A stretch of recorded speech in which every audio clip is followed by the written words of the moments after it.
हमें जो तत्व शब्द नियम का इना दिया है और जो पहले दिन हमने वचन दिया है, दिन भर हम बाबा हनुमान जी के साथ, बाबा जुमदेव जी ने जिस कृपा का, जिस अपार शक्ति का नाम बताया, बाबा हनुमान जी, इसके साथ हमें रहना है। और आप देखेंगे कुछ समय के बाद, कुछ पल के बाद, कुछ दिनों के बाद विचारों में परिवर्तन होगा, आचार में परिवर्तन होगा। और ऐसा कई बार होता है। तो हमारी दिशा क्या है, हमारी दिशा क्या है? तो जो सुबह की विनंती है, जो हमारे मई को मारती है, तो अहंकार और अकड़, क्योंकि इस मार्ग में शराबी लोग आए हैं, इस मार्ग में न जाने कितने कितने विचार लेके आए, और बाबा जुमदेव जी का मार्गदर्शन है। इस मार्ग में आने के पहले बोले हम सब बोझा लेकर आए। बोले क्या लेकर आए? बोझा लेकर आए। बाबा की कृपा हुई बोले तो बोझा हल्का हो गया बोले, और आंग में लाएंगे बोले और बोझा आएगा बोले, है ना।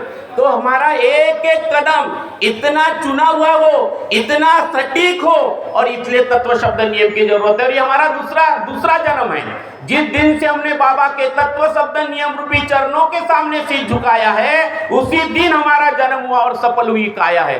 हमें इज्जत मिली, हमारा मान सम्मान मिला। यह हेडाऊ दीदी है, हेडाऊ दीदी ने डॉक्टर बनाया, तो ये माँ के संस्कार है और इनके पिताजी का संघर्ष है। क्योंकि शराबी से वो शराब मुक्त हो गए उनके पिताजी, तो उनके पिताजी शराब मुक्त हो गए। तो पिताजी का संघर्ष और माँ के संस्कार, और किसके साथ हो ना? गुरु के साथ। और गुरु कौन है? बाबा जुमदेव जी ना, हमारे सदगुरु बाबा जुमदेव जी। ये तीनों संगम से एक संस्कार बच्चे के ऊपर आते हैं और वहां से बच्चे बनते हैं। मुझे भी 2 बच्चे हैं और हम देखते हैं हमारे बच्चों को भी हम यही बताते हैं। अभी मेरी बच्ची ग्वालियर में है, वो वीसीए की तरफ से क्रिकेट खेलती है। तो ये सब हम तो गांव से है, छोटे से गांव से है। तो भगवान परीक्षा लेगा, क्योंकि हमने ये सारी चीजें देखा है। और भगवान को रास्ते पे लाना है, और भगवान को हमें तत्व शब्द नियम के रास्ते पे लाना है। वो चाहता है, वो सत्य माता प्रेम चाहता है, भगवान की भूख है। तो संसार के नियम और भगवान के नियम, तो बाबा जुमदेव जी ने हमें बड़े सुंदर नियम दिए हैं, जो इतने, जिसके लिए जपी तपी है, जिनको जो नहीं मिला वो बाबा। ये अनुभव सुन के क्या लगता है, बोले कि नहीं?